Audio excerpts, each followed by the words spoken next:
આ વિડીયોની અંદર આપણે જોઈએ પ્રોસેસિંગ 2 જોબ્સ થ્રુ એમ મશીન્સ. અત્યાર સુધી આપણે જોયું કે મશીન્સ અલગ અલગ આપેલા હતા, મતલબ કે 2 મશીન, 3 મશીન, એમ મશીન્સ, બરાબર. અને જોબ્સ મલ્ટિપલ હતી, જ્યારે અહીંયા ફિક્સ થઈ ગઈ 2 જોબ્સ અને એમ મશીન્સ. તો એનો એક્ઝામ્પલ જોઈએ કે યુઝ ધ ગ્રાફિકલ મેથડ. એટલે જ્યારે બી તમને 2 જોબ્સ આપેલી હોય એમ મશીન્સ ઉપર, તો એ હંમેશા ગ્રાફથી રિપ્રેઝેન્ટ થાય. તો અહીંયા આપણે ગ્રાફિકલ મેથડનો યુઝ કરીશું એનો આન્સર ફાઇન્ડ કરવા માટે, સોલ્યુશન ફાઇન્ડ કરવા માટે.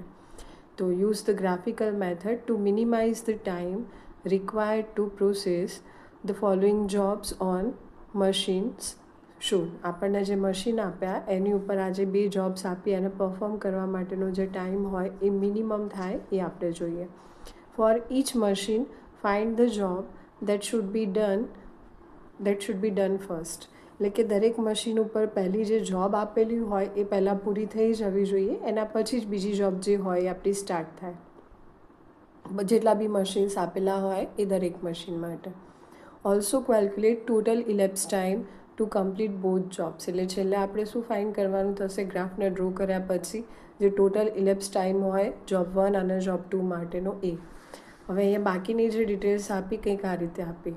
તો આ આપણને મશીન્સ આપ્યા, મલ્ટિપલ મશીન્સ, અને 2 જોબ્સ આપી, આ જોબ 1 અને જોબ 2. જોબ 1 માટેની સિક્વન્સ શું આપી આપણને, ABCDE.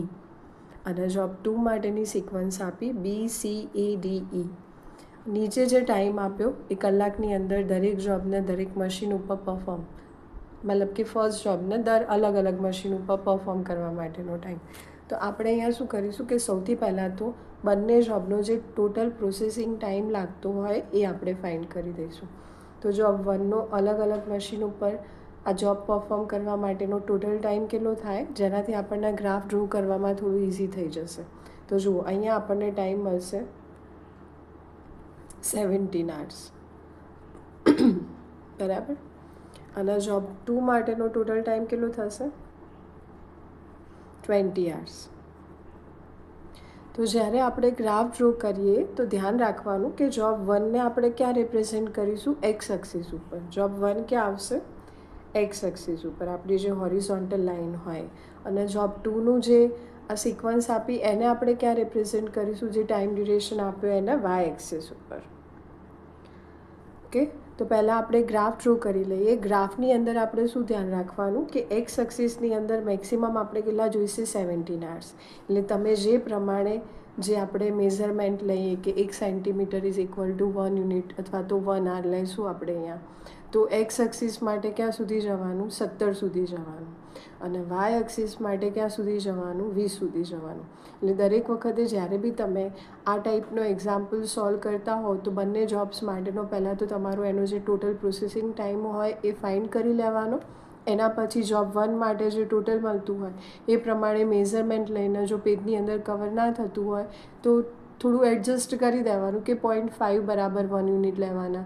જો 1 સેન્ટીમીટર બરાબર 1 યુનિટ થઈ જતું હોય, મતલબ કે જે બી આપણને યુનિટની અંદર આપેલું હોય, જેમ કે અહીંયા યુનિટ તરીકે કલાક આપ્યા, તો એ પ્રમાણે સેટ કરી દેવાનું. તો હવે આપણે ગ્રાફ ડ્રો કરી દઈએ અને પછી જોઈએ કે કઈ રીતે સેટ થાય. તો જુઓ આ રીતે આપણે ગ્રાફ ડ્રો કરી દીધો, બરાબર.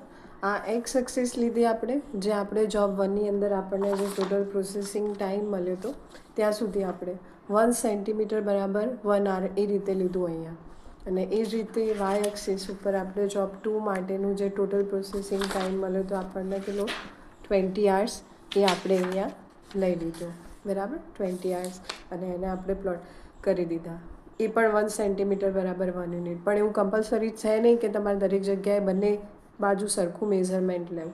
જે પ્રમાણે સેટ થતું હોય, માની લો કે અહીંયા 40 યુનિટ્સ કીધા હોય તો ઓબ્વિયસ છે કે અહીંયા 1 સેન્ટીમીટરથી નહીં આવે.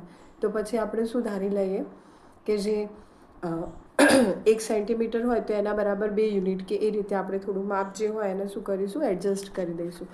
બીજું એ કે જે છેલ્લી વેલ્યુ આપેલી હોય ત્યાંથી આપણે એક આખું બોક્સ ડ્રો કરી દઈશું. અહીંયા 20 યુનિટ્સ માટે લાઇન ડ્રો કરી દઈએ, એ જ રીતે અહીંયા 17 યુનિટ્સ માટે, એટલે એક આખું બોક્સ થઈ ગયું. હવે આપણે આગળ શું કામ કરવાનું, તો હવે આપણે લઈએ આપણને જે ડેફિનેશનની અંદર આપી એ વસ્તુને.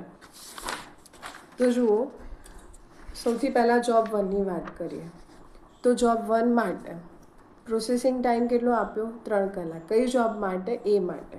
તો આપણે 0થી સ્ટાર્ટ કરીએ. 3 કલાકનો આપણને ડ્યુરેશન આપ્યો જોબ એ માટેનો. તો આ થશે આપણી જોબ એ. બરાબર. જોબ બી માટે કેટલા કલાક? 4 કલાક ડ્યુરેશન આપ્યો. બરાબર. તો આપણે ત્રીજા કલાકથી સ્ટાર્ટ કરીએ. તો આ 1, આ 2, આ 3 અને 4. આપણી જોબ બી ક્યારે પૂરી થાય? 7મા કલાકે. ટોટલ કેટલા કલાકનો ડ્યુરેશન થયો? 4 કલાકનો. અહીંયા આપણી જોબ બી પૂરી થશે. એના પછી જોબ સી માટે કેટલો ડ્યુરેશન આપ્યો? 2 કલાકનો. તો 7 પછી 1 અને 2, 9મા કલાકે આપણી જોબ સી છે એ કમ્પ્લીટ થાય. ડી માટે કેટલો કલાક, કેટલા ડ્યુરેશન આપ્યું? કેટલા કલાકનો? 6 કલાકનો. એટલે 1, 9થી 10, 1 કલાક, આ બીજો કલાક, આ ત્રીજો કલાક, આ ચોથો કલાક, આ 5મો અને આ 6ઠ્ઠો. 15મા કલાકે આપણી જોબ ડી શું થશે? કમ્પ્લીટ થશે.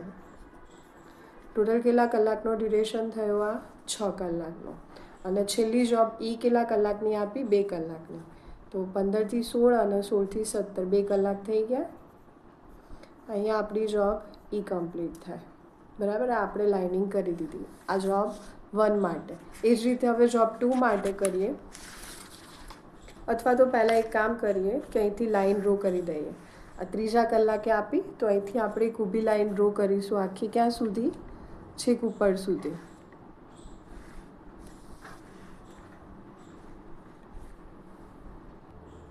તો હવે આપણે લાઇન ડ્રો કરી દઈએ.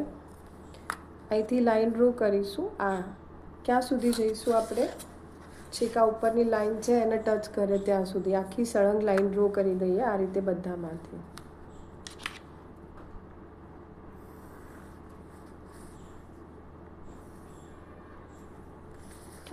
એ જ રીતે 7મા કલાકે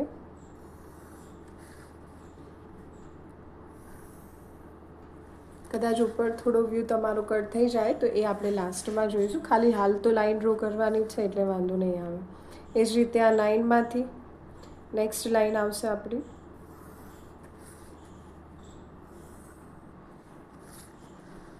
પછી 15માંથી